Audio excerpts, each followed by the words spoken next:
Hello and welcome to Just One More Watch. Everyone deserves a second chance. Or so they say anyway. I want you to tell me in the comments today if French brand Saka deserves a second chance at your hard-earned cash. I last looked at a Saka in late 2022. It was one of the now infamous Saka 5303s powered by the Soprod Newton movement. And it had a heap of problems. Have a look at this footage as I struggle to engage the crown stem after unscrewing it. Watch the movement continue to move even in the hacking position. Watch the minute hand continue to move long after the crown had been re-engaged, etc, etc, etc. Hence my thumbnail, beautiful but broken. My video title was even more damning because at that time the brand owners were in the process of arguing with customers, claiming that this behaviour was in fact a feature of the movement and Saka had chosen the movement in full awareness of said feature. Just bizarre. Anyway, my video got 100,000 views and I never got a Christmas card from Saka. It may come as no surprise to you that Saka have since changed movements in the 5303. Slow clap for the brand owners. It seemed so obvious to me at the time they should have dropped that Newton like it was hot. So where does that leave the 5303 now? If it's no longer broken, is it now simply just beautiful? Well, I have another 5303 on loan to the channel from none other than Gary from Birmingham. Thank you again, Gary. He's loaned me some really interesting watches over the years. Let's flip the camera and play with the crown on this one. Alright, let's get into it. Full review process today, dimensions, loom video, etc, etc. But what I'm most interested in, and what I'm sure most of you are most interested in, is the movement. They changed it. What did they change it to, and does it work, frankly? Let's get into that quite quickly, but make sure you hang around today to the point where I reveal the contents of this mystery box, because it's a doozy, believe me. Alright, talking of boxes, this is the same Saka packaging that I saw last time. Exactly the same Saka packaging because they haven't fixed the spelling mistake that's printed on the underside of the top flap. They must have got a job lot, that's all I can think of. Maybe they got 20,000 of these and are slowly working their way through them.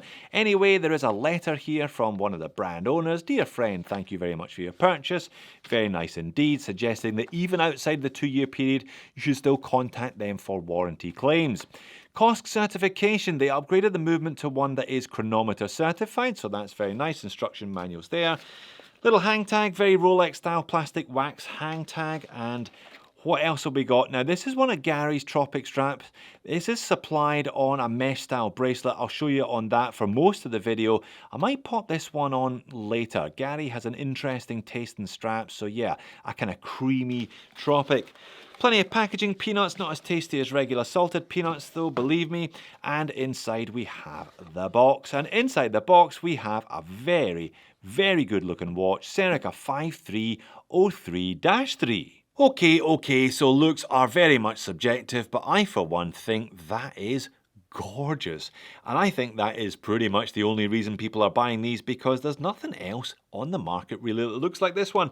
Perhaps a whiff of vintage Omega with those broad arrow hands, but by no means a homage. Super clean, legible, despite the fact that it's not a big watch. It's got that split dual function bezel with minutes and hours. Really interesting kind of spindle lollipop indices that form a square on the inner section of a circular dial. Yeah, lovely. And we haven't even talked about the integrated fixed end-link mesh strap with plenty of taper there as well. Yum, yum. But of course, it does come at a cost. Price in just a minute, let's do dimensions. Now, my calipers get a slightly different measurement set than Saka's calipers, but I'm going to go with the ones I've got in the house. I measure it at 38.6mm in diameter, 12.1mm thick with a 46mm lug to lug. 20mm between the lugs. As supplied on the mesh band, it weighs in at 112 grams. That is double domed sapphire crystal covering the dial. 300 meters of water resistance, which is great considering how slim it is. Screw down crown, of course. Now, drum roll please. The old movement was a Soprod Newton. They have replaced it with A Soprod M100. You can't see it though because of the very simple, very plain all-brush stainless steel screw-on caseback. Bit of a spec sheet made in Switzerland. Saka watches, 300 meters of water resistance. Now, chronometer grade as discussed. They have added a second metal plate to the back of this, so you take the movement off and there's a plate there helping with anti-magnetism. Let's talk a little bit more about the movement though. Now on the Saka website, they don't label this one as a Soprod, they just refer to it as an M100 Kosk. But if you search within the incredible resource that is Caliber Corner, it pulls up the Soprod M100, and if you read the information there, they say that the M100 is a premium version of an older Soprod movement, the A10, that's been around for about 20 years. And if you check that movement, they say that it is most likely based on an old Seiko caliber, a 4L caliber that Seiko used to fit to their premium Japanese Creedor range of watches a couple of decades ago, I presume. Now that's not necessarily a bad thing, but is it what customers actually want? Well, I asked you, my subscribers, in a poll what movement you would be looking for in a Swiss-made micro brand. You said ETA, unsurprisingly, followed by Sellita. Soprod only polled 1%, and I deliberately put it at the top so I couldn't be accused of burying it down the bottom of a list. So rightly or wrongly then, people don't seem to really want these movements in their watches. I don't think anyone said, hey, did you see that new ...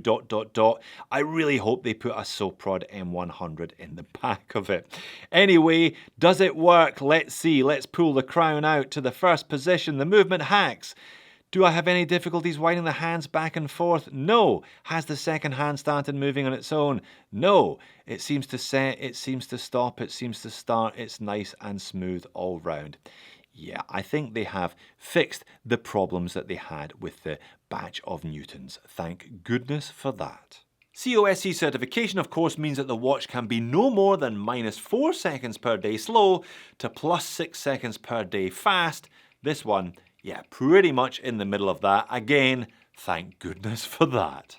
But what price all this Kosk certified Swiss made loveliness? €1,500. They actually added $200 to the price of the watch when they changed from the Newton to the M100 Kosk. That comes in at around $1,600 when you convert it, plus or minus taxes of course, but yeah, it's not a cheap watch, this one, by any stretch. It is nicely finished throughout though, fine brushing to the mid case. There's a nice kind of high polished twist to those lugs, really interesting, looks great, really suits the overall design as well, bit of circular brushing to the upper lug surfaces, and a coin edge high polish bezel with that split insert. Now the bezel actually slopes inwards, I think you can see that there. It's a big old crown, 7.7mm unguarded crown. That's one of the biggest crowns I've ever seen on a watch, certainly on a sub 40mm watch. The bezel action is delightful, it is delicious. 120 click. Oh, it's quiet, but feels really, really good. Everything lines up beautifully. Very nice indeed. The mesh is really good as well, not too thick, not too thin, nice vintage style taper on there as well. If it had been 20 all the way down, it would have overpowered the watch head. Really interesting end link arrangement here, 3-piece. So it's an end link, an articulating solid mid piece, and then a third piece that is the bridge, if you will, between that mid link and the mesh itself. All very, very nice indeed, as is the clasp, and you can pretty much put it anywhere you like, meaning you're going to get a great fit with this one. It's comfortable as well. Dial and hands, all very simple, and thanks to the fact that it's white on black, actually very legible. Now that is not bad at all, considering it's a relatively small dial, considering it is a relatively small watch. So everything is just printed on today. There's a white base layer printed on that black dial. Chronometer, 300 meters, and Saka branding kept to the absolute minimum there, either side of the baton at 6. Now the batons at the compass points and the Circular loom plots in the centre of the dial and either side of the baton at 12, they are painted on. So the loom is painted on top of the printed dial today.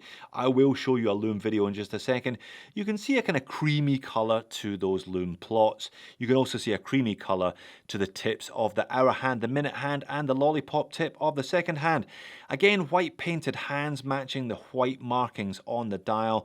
Again, flat, simple but nice and legible. Minute track around the outer edge, and yeah, as I said, really minimal branding today. You got to give them some props for that though. You got to give them props for the confidence for not over branding the dial of the watch. It looks all the better for the fact that they didn't. And yeah, okay, that thing is gorgeous. I've got a 7-inch wrist for your reference. It's a great size, great weight, lovely taper, and whatever fit you want you can get thanks to that mesh bracelet. Doesn't look like anything else in my collection, doesn't look like anything else I've ever seen, to be honest, because of the unusual dial layout, the split bezel, those end links. Yeah, it is an absolute honey. I did say beautiful but broken. It's no longer broken, it's still definitely beautiful. And overhead legibility, like I've said, is actually really good because of the colour scheme rather than anything else. Also, I suppose because the hands themselves are fairly large, there's a bit of a clue, particularly where the hour is. That arrow is a decent size considering it's a well under sub 40mm watch. But what am I going to moan about today? Well, of course, I'm going to have a moan about the price, aren't I?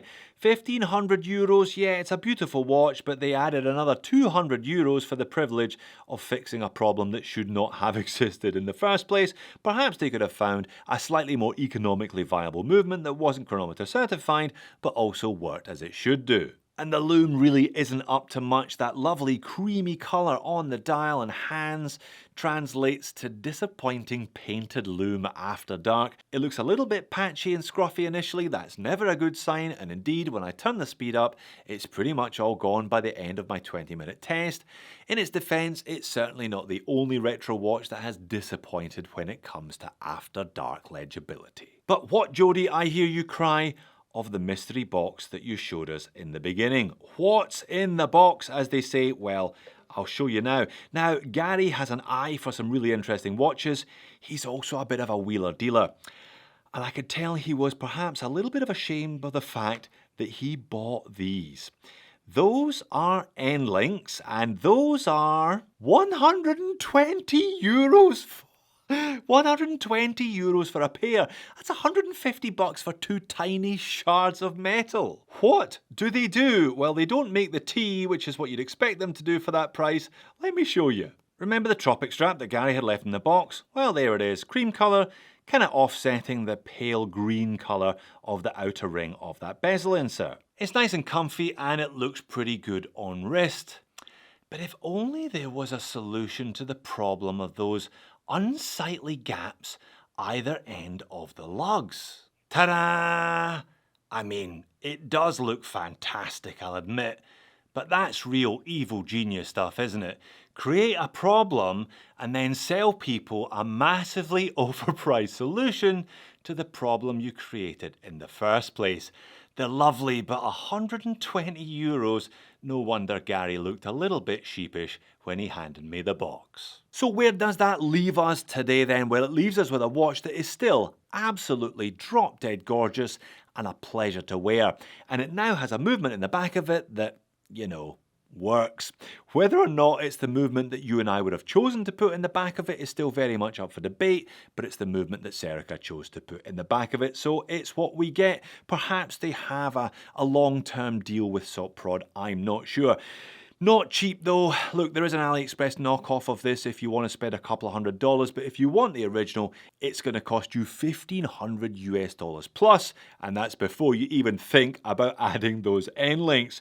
So it seems that second chances do come along, but they come at a cost, and it's you and I that are going to pay that cost. So there you have it. The movement is no longer an issue. The watch is gorgeous. The problem now becomes the price. €1,500 is a chunk of change for a micro, but clearly people are still buying them at that price, including Gary. It is indeed a beautiful watch after all. If you want to watch my original review of the dodgy one, click here. If you want to see another one of Gary's watches, click here. Thanks for making it all the way to the end. I'll see you again in the next one.